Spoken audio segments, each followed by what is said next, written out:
Саламатсыздарбы, парламентаризм сабактары талкуубузду баштайбыз. Жылуулук энергия борборундагы аварияны жогорку кеңештин депутаттары өкмөт башчысы менен бирдикте талкуулап токтом кабыл алды. Эмне натыйжа чыгат? Студиябыздын коноктору Кожобек Рыспаев жана Алтынбек Жунус уулу, кош келдиңиздер. Кырсык тууралуу премьер-министр Сапар Исаковдун түшүндүрмөсүн угуп алып, анан суроолорго өтсөк. Бүт баарын карап чыгып, түшүнө албай, анан насосту ачалы деп ушундай бир чечимге келишиптир. Насосту ачкандан кийин насостун ичинде кир лай пайда болуптур да. Демек, мындай бир суроо, ошо жайында ремонттук иштер болуп атканда бул насос ачылды беле? Ремонт жасалды беле же жасалган эмес беле? Мисалы, момундай суроо бар да. Жана бир топ суроолор бар. Анан насосту жасап тазалаганча баягы катыл агрегаттардын баары тоңуп кетиптир. Катуу суук болуп. Мына кечөөнү премьер-министр ушундай түшүндүрмө берди, себептерин да айтып берди, андан башка дагы көптөгөн суроолор болду. Негизи ал эми бүгүн болсо жогорку кеңеш токтомун кабыл алды. Эмне натыйжа чыгат эми? Эми бул биз өзүбүздүн милдетибизди аткарып атабыз. Себеби дегенде бизде жана күз-кыш мезгилинде даярдыкка өкмөт келип өздөрүнүн даярдык жөнүндө отчетун беришет. Аны биз кабыл алганбыз. Себеби дегенде биз күз-кыш мезгилиндеги ОЗУПга даярбыз деп отчетун бергенде биз кабыл алып бергенбиз. Мындай кырсыктар же болбосо кырдаалдар жаралганда ар дайым парламент тышта калбайт. Анткени биздин да жоопкерчилигибиз бар. Анткени биз алардын отчетун угабыз. Биз жеринен барып карадык. Жеринен барып депутаттар көчмө жыйын өткөздүк. Профилдүү комитетти мен жетектейм. Ошол жерге барып журналисттер менен барып биз өзүбүздүн көз карашыбыз менен карадык.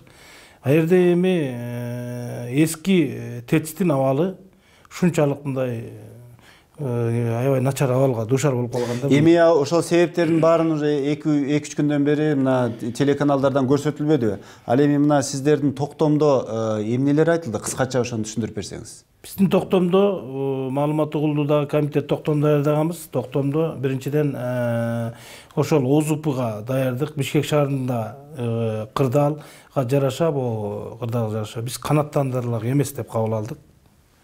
Өкмөттүн жумушун канаттандырылак. Бул эмнени берет, мисалы? Канаттандырарлык деп таап, бизде юридический термин деп коет. Мына бүгүн депутаттар да көп айтты. Юридикалык термин менен канаттандырарлык эмес же канаттандырарлык деп эки сөз менен айтылат. Депутат көпчүлүк добуш менен бизде кабыл алып жүргөн недостаточно деп коет, жетишсиз же жетиштүү деп да кабыл алып жүргөн. Аны бүгүн кабыл алган жокпуз. Канаттандырарлык эмес деген бул өкмөт ошол ОЗУПда Бишкек шаары боюнча канаттандырарлык эмес деген баага ээ болду. Сиздердин жогорку кеңештин кабыл алган чечимдери ошол мындан кийинки өкмөттүн, ошондой эле прокуратуранын иликтөөлөрүнө, чечимдерине таасир этеби?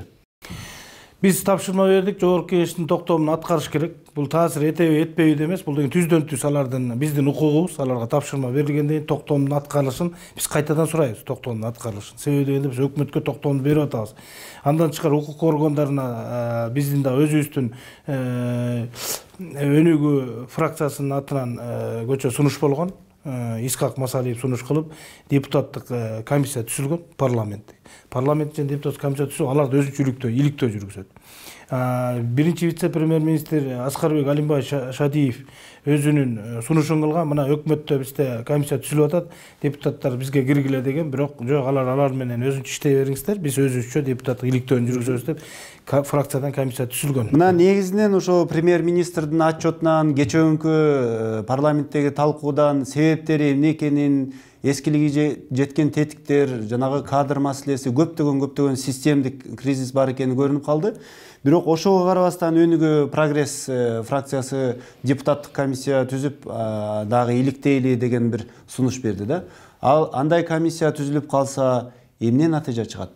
Бул комиссия түзүлдү, көчө депутаттар колдоп берди. Мүчөлөрү дагы ар кайсы фракциядан өздөрүнүн депутаттар сунуш кылды. Эми мындай комиссия дагы башка көп кырдаалдардан түзүлүп жүрөт. Бул биринчи эле иш эмес. Өкмөттүн комиссия түзгөндө өкмөт жана өзүнүн эле кайра баягы эле ТЭЦтин жетекчиси же жана энергия системада иштеген адамдарды комиссиянын мүчөсү кылып, анын жыйынтыгын алдын ала деле биз айтсак болот. Кандай болот? Ошондой болбой депутаттар биз дагы комиссия түзүп, ийне жибине чейин иликтеп көрөлү деген ой менен комиссия түзүлдү. Депутаттардан колдоо табылды. Эми бул комиссия 1 ай срок менен түзүлдү, да иштерин көрөбүз. Ал жерде жалаң эле ушул труба эмес, жалпы ушу ТЭЦ энергия система берки тендер боюнча дагы иштерди каралат. Жыйындар залынан алынган дагы бир тасманы көрүп алсак. Миллион Бишкектегилердин күндө сөгүп бизге каргыш айтып аткан. Биринчи очередь өкмөткө айтып атат. Анан сиз бул жерде отуруп туруп, мага арыз жазды, бул жакшы кадыр деп атасыз. Энергетика бул реальный промышленный сектор. Бунун үстүндө менеджер болуп, дилетанттар отурбаш керек. Анын башында дагы управлениеде инженер-энергетиктер отуруш керек, урматтуу Сапар Жумакадырович. Эгер Калиевди энергия секторунан кетирбесеңиз, анда өзүңүз отставкага жазып, өзүңүз кетиңиз. Мына бул жерде ошол ким күнөөлүү, ким кандай жоопкерчилик тартыш керек деген суроо дагы мына жогорку кеңеш тарабынан көтөрүлдү. Премьер-министрдин отставкага кетүүсү тууралуу да маселе козголду, бирок көпчүлүк депутаттар албетте ал премьер-министр ар бир жанагы насостун ичин текшерүүгө милдеттүү эмес. Премьер-министр мындан кийин абалды түздөп кетсин дегендей бир багыттама берди да. Сиздердин ушул талкуулардан кийин, токтом кабыл алынгандан кийин кимдер чын эле күнөөлүү болуп, кимдер жазага тартылыш керек? Ал жазалар кандай болуш керек? Бул жерде түздөн түз электр станция, түздөн түз ТЭЦ, түздөн түз улуттук холдинг компаниясынын тиешеси бар да бул нерсеге. Себеби дегенде бул улуттук холдингден холдингке электр станция башыйт, электр станцияга ТЭЦ башыйт да. Бул жана кадр маселеси боюнча да. Бул жерден эми бул кырсык болду да. Кырсык болду. Бул деген быйыл эле эмес. Бул деген нече жылдан бери келаткан шалакылык да, нече жыл мына биздин көз карашыбыз боюнча. Себеби дегенде буга чейин да жетекчилер иштеген. Мына ошол кырдаал бүгүн гана жаралды да. Бул может мурунураак жаралмак. Мына кырдаал бүгүнкүгө келип жетти. Бул биринчиден эскилиги жеткен оборудованиялар, экинчиден ошо шалакылык, үчүнчүдөн ошо которулган акчалар ремонтко мына 18-жылга айтып атат, электр станциянын директору 650 миллион карадык деп. Былтыр 500 миллиондой каралган. Бул акчалар кандай чак, ремонтко кандай кеткен? Өзүңөр көрдүңөр видео сюжеттен баягы терезелери сынган, жана трубалардын баардыгы жылууланып оролбогон, даже ушундай бир хозяйственный чарба жумуштары кылынбаган да. Мен ойлойм, муну аябай дыкан иликтеш керек. Өкмөт өзү да иликтеш керек. Действительно күнөөсү бар. Ошого түздөн түз күнөөсү бар адамдар жазаланыш керек. Жана буга чейинки иштеп кеткен адамдардын дагы кандай жумуштар менен аркалап жүргөн. Ушул абалга жетишкендерге ошолордун түздөн түз тиешеси барбы же жокпу деген маселелер туулуш керек. Мына Алтынбек Жунус уулу, сиз премьер-министр болсоңуз, ушундай учурда кимдерди жазаламаксыз, кандай болмок? Мындайда мисалы Кумтөр Кыргызстанга өтсө, ошону кыргыздар иштете алабы деп эле суроо бар да. Иштете албайт деген элдер көмүс. Кыргыздар сонун иштетет. Эгер жанагы дөңгөлөгү бузулса, дөңгөлөккө акча берип, трубасы үзүлсө, трубасына акча берип, запчастьына акча берсе, сонун эле иштетет. Бул жерде ошол тийиштүү жетекчилерин биз заявка жазганбыз. Бул ичиндеги биз өз көзүбүз менен көрүп келдик. Ичиндеги 60-жылдагы оборудованиянын ошол мындай акыркы эмеде иштеп атканы көрүнүп турат. Изностор аябай болуп. Ошол маалда ошо акчасын берип, мындай айтканда специалист, ана профессионалдар жетектеш керек. Бизге айтып атат, мына 3 жыл ичинде ТЭЦте почти 100% кадрлар алмашып чыкты деп. Антаяке жен туугандар кирип алган дейт. Бая орус инженер, бая лабораторияда иштеген кыйын профессионалдар азайып калды деп. Эми мунун баары алып келип бүгүн кырсык болду. Ачык айтканда. Анан эми бул мындан аркы ишти алып кетерге мен ойлойм, өкмөт өтө тыгаттык менен караш керек. Себеби бул Бишкекте эле эмес, башка да шаарлар, региондо да ушундай кандайдыр бир ушу жооптуу адамдар кызматтан кетиши керек беле? Жооптуу адамдарды бүгүн сен күнөөлүүсүң же сен деп кызматтан бүгүн алыш бул шашылыш иш. Комиссиялар өзүнүн жыйынтыгын чыгарсын. Буларды жумуштан алып коюп эле жоопкерчиликтен мойнунан алып койгон кишидей болуп, алар үйүндө эми ысык чай ичип отурган туура эмес. Булар ошол кайсы жеринен жаңылыштыктар кылганын эми комиссия жана тергөө иштери көрсөтөт. Бирок мындан аркы алып бараткан иштер ушундай кичинекей баягы насос кетти деп эле отуруп калбастан полный анализ жасап, ушул именно энергия системанын анализ жасап, анан бул жакка профессионалдарды ишке тартыш керек. Мына ушул дал жоопкерчилик маселеси боюнча сиздердин кесиптештериңиздердин бири сунуш айтты эле, көрүп алалы. Мисалы үчүн ТЭЦтин килейген шалакылыгынан жетекчилигин 1 миллион эл канча күн тоңуп жата. Анан буларды кызматка алып коебуз десер, андан көрө бул кишини ол жойгон штраф менен жазалаш керек. Керек болсо үй мүлкүн конфискациялаш керек. А эмнеге 1 миллион эл деген үшүп шишип отурат? Булар жылуу орундукта эртең кайра башка кызматка барып конуп алат. Мындан кийин дагы мисалы ушул энергетика тармагындагы ушул сыяктуу окуялар, айрыкча Бишкектеги жылуулук энергия борбору дагы сиздердин тармактык комитеттин, ошондой эле жогорку кеңештин көңүл борборунда болчудай болуп калды. Мына ушул окуяга байланыштуу мындан кийин ошол чынын эле тиги жооптуу адамдар жанагындай жөн эле кызматтан алынып тим болуп, же болбосо башка кызматка барып отуруп калбашы үчүн кандай көзөмөл жүргүзө аласыздар? Эми негизи биз айтып эле келатабыз да. Бир эле энергия сектор тармагында эмес, бүт тармакта жоопкерчилигин алыш керек. Жоопкерчилик деген болуш керек. Бизде жоопкерчиликти сезбегенден ушундай бардак болуп атат да. Жоопкерчилик жок. Бир тармакты барып талкалайт. Абалынын баарын тег ушунчалык жаман абалга алып келет дагы бир жакшынакай кызматка кетип калып атышпайбы? Ал биздин практикада көрүп эле атабыз баарыбыз. Биз айтып эле келатабыз буну. Ошон үчүн өкмөт өздөрү бир мыйзам мененби жоопкерчилигин байлап алып келгиле деп көп жолу айттык биз. Азыр мынакей ушул ТЭЦтеги кырдаалдан кийин депутаттар дагы сүйлөшүп атабыз. Может быть, бир мыйзам жолу менен байлап булардын жоопкерчилигин караш керекпи? Себеби дегенде жанакындай жетекчилик ордунда турушуп, ошол тармакты кыйратып, талкалап, анан чай ичип коюп, коллегам айткандай чалкалап жүргөндөргө жол бербешибиз керек. Ошол биздин көз караш совсем бөлөкчө болуп баштады да. Анан эми бир чети кендирди кескен баягы эле финансы да, каражат да. Ошол каражатты деле биз айтып атабыз. Биз ар дайым депутаттар мамлекетке ушундай стратегиялык объектилерге керек болгон нерселерге биз мындай карама каршы турган эмес, суроо жооп болот, бирок ар дайым колдоп бергенбиз. Себеби дегенде коңгуроо кагып өкмөт өзү келиш керек, аткаруу бийлиги. Мына бүгүн силер колдоп бербесеңер мындай акча таап келдик. Аны күтүп отурбастан биз кылбасак элибиз тоңуп калат деген бир ушундай алдын ала коңгуроо кагып, алдын ала мындай бизге билдирүү жасап эч ким келген эмес. Өкмөт өзүнө да бири-бирине ушундай айтпаптыр, премьер-министрине. Анан эми булардын ошол эле мына жылуулук борборундагы жанагы модернизацияга кеткен 386 миллион доллардын тагдыры, анын чын эле ошончо акча каяка кетти, туура кеттиби, туура чыгымдалдыбы деген ушул маселе мындан ары кандай каралышы ыктымал? Себеби мен бул суроону берип атканымдын себеби мына азыркы учурда айрым эксперттер, журналисттер ушул суроону да берип атат да.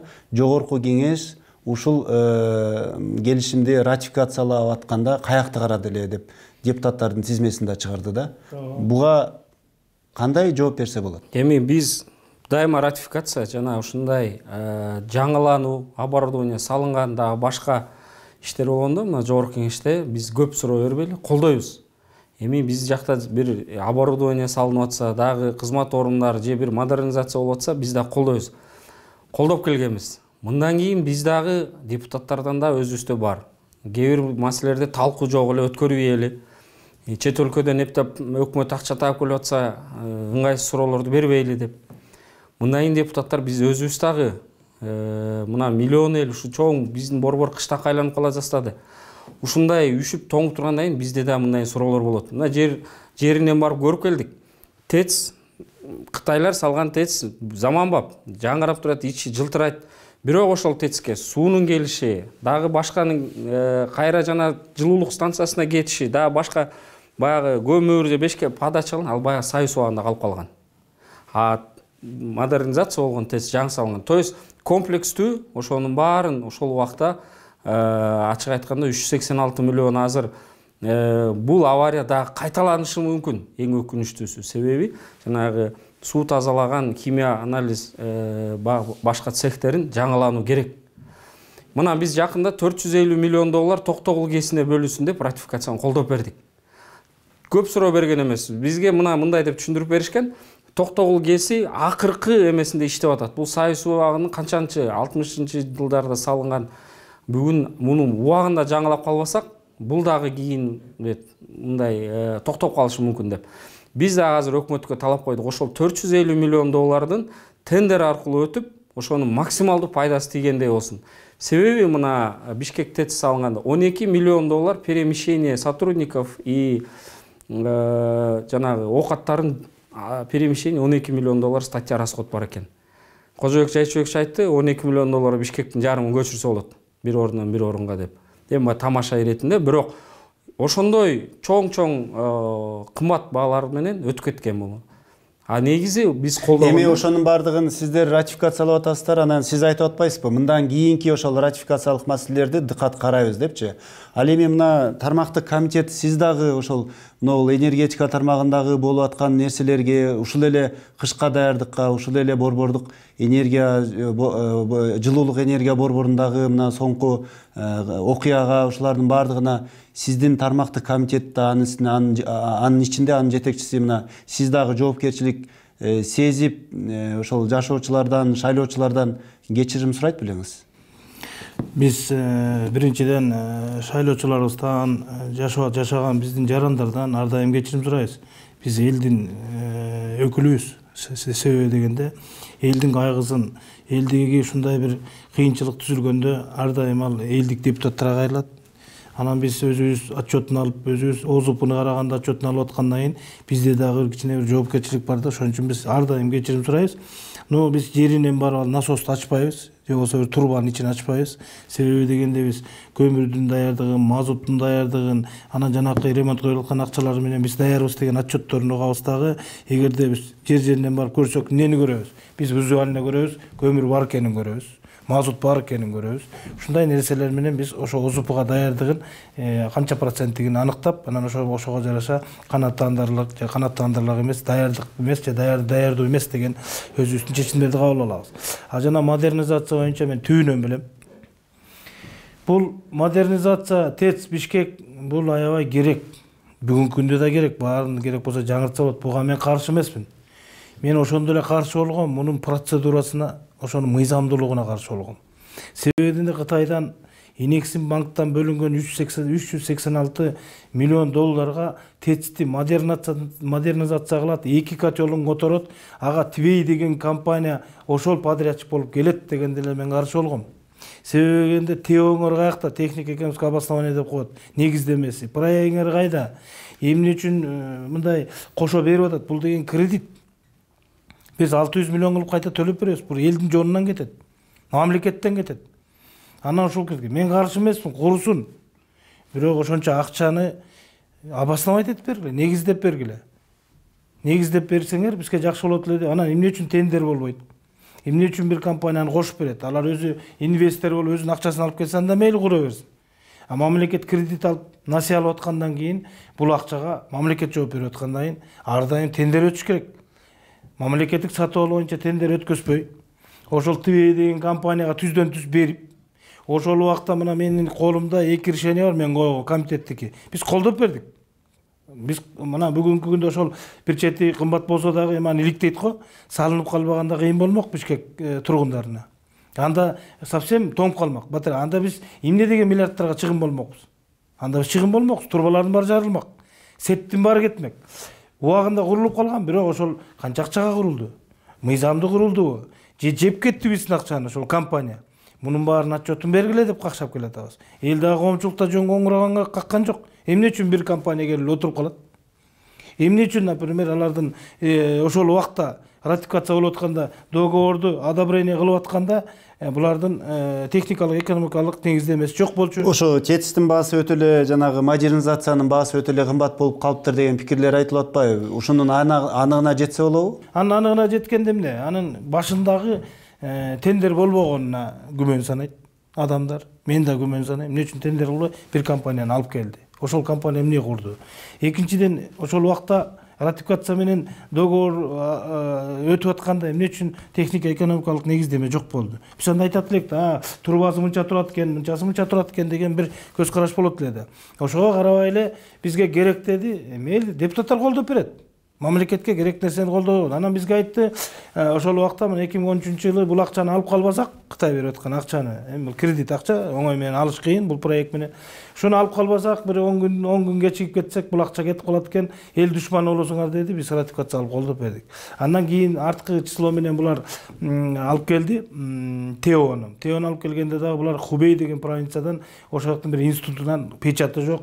Менде до сих пор бар, колу жок алып келгенде. Мен ошонун баарын тең айтып чыккам, катуу каршы болгом мен бул убагында. Силер процедурасын кармаган жоксуңар деп. Эми бүгүнкү күндө биз тапшырманы бердик, текшерсин, тиешелүү органдар текшерсин. Кандай болгон, аябай кымбат болгонбу, кандай салынган, бул жерде баягындай коррупциялык элементтер болуп кеткен болбогонбу, ушуну тастап бериш. Кийинки сурообуз дагы депутаттын залдан айтылган пикиринен кийин болсун. Ушундайыңарды токтотпойсуңарбы, дүжүрлөр? Кошоматыңарды башка жерден айтпайсыңарбы? 6 күн Бишкектин эли үшүп, күтүп отурду. Бүгүн эмне айтат экен? Ким күнөөлүү экен? Эмнени угабыз деп. Бир күн чыдабай качып атасыңар.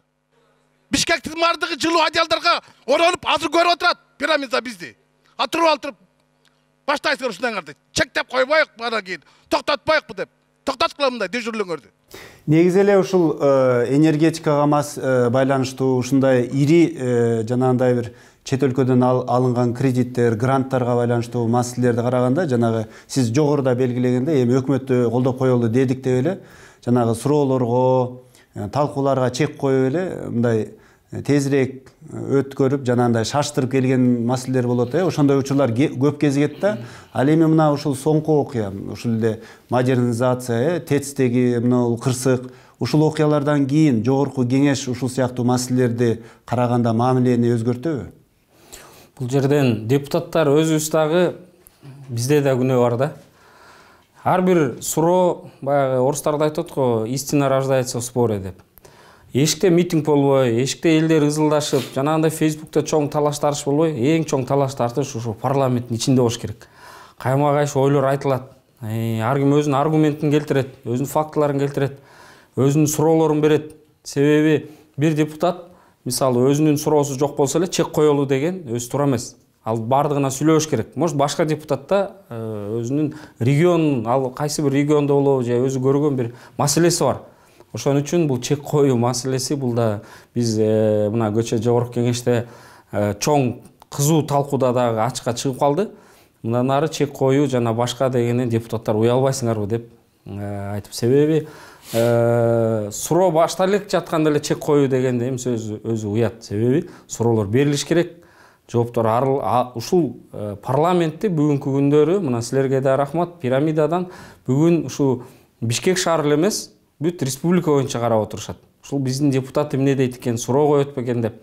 Анан сөз башта электе эле чек койгон дагы мен ойлойм бул туура эмес.